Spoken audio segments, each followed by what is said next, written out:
During the 1840s, the United States will engage in a splurge of territorial expansion and acquired the last one-fourth of the continental United States in just 4 years, including Texas, Oregon, California, and everything in between.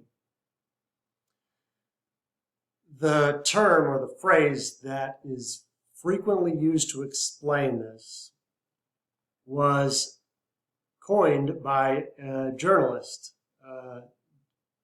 all-out supporter of Andrew Jackson, Democrat named John O'Sullivan.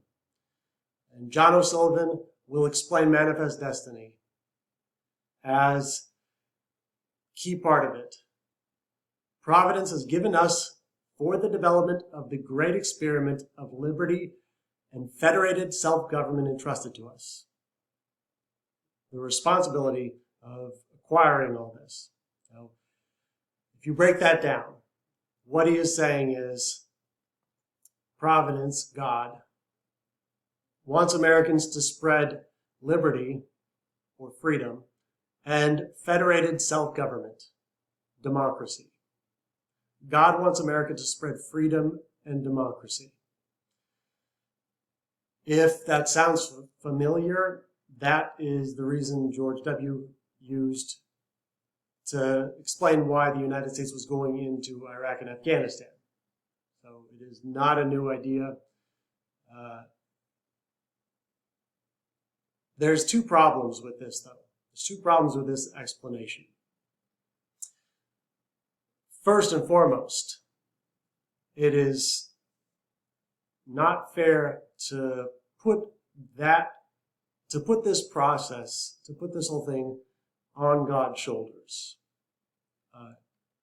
The picture that goes along with it, that is Mistress Manifest Destiny. She's a beautiful white woman coming in, bringing trains and carriages and families and pushing out the darkness, the animals, the Native Americans, and not pictured the Mexicans.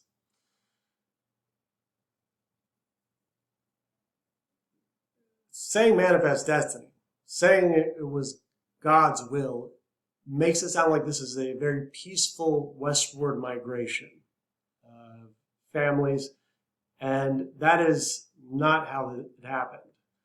The process of acquiring this territory, it will be very deliberate, it will be very aggressive, oftentimes violent, and most importantly, it's premeditated. And we know the motivation of the individuals, especially when it comes to the Mexican-American War. It required conscious effort, it required planning, deliberation, and using a strong, active U.S. government through the military to push out the Native Americans and then to defeat Mexico in a war. This is not to say that this whole process was terrible and wrong and should not have happened. Without this happening, the United States could never have become the world economic and military superpower. And I was born in California, and I like being part of the United States. But to say it is a matter of providence, that implies a much more peaceful and automatic process than it really was. And throughout history, God has too much blood on his hands, so let's not put any more on it. Second problem with this is it's really lazy. Historians have weird pet peeves, and one of mine is when people just say this is Manifest Destiny.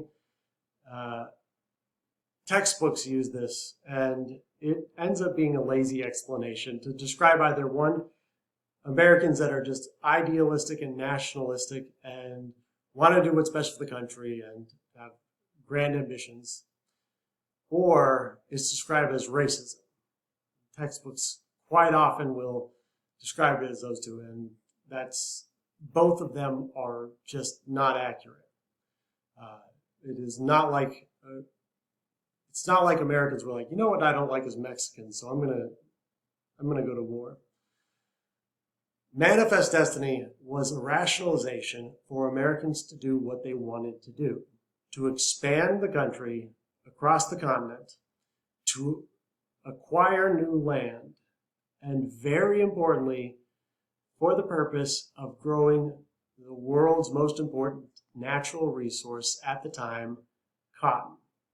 Cotton, during this period, was the most important natural resource in the world.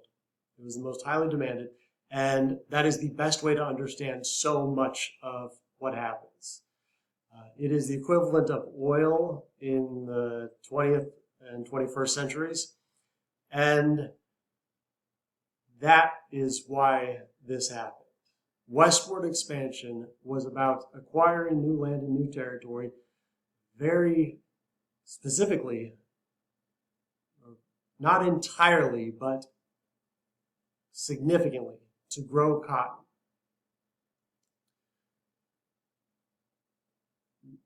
That is why this will become a politically divisive issue.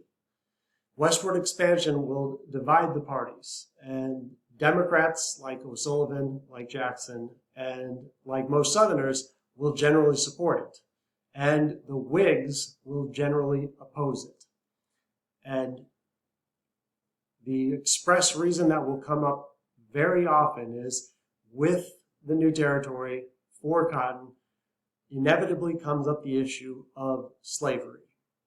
And so slavery will become a very explicit reason for a lot of Democrats will say we need this to expand slavery.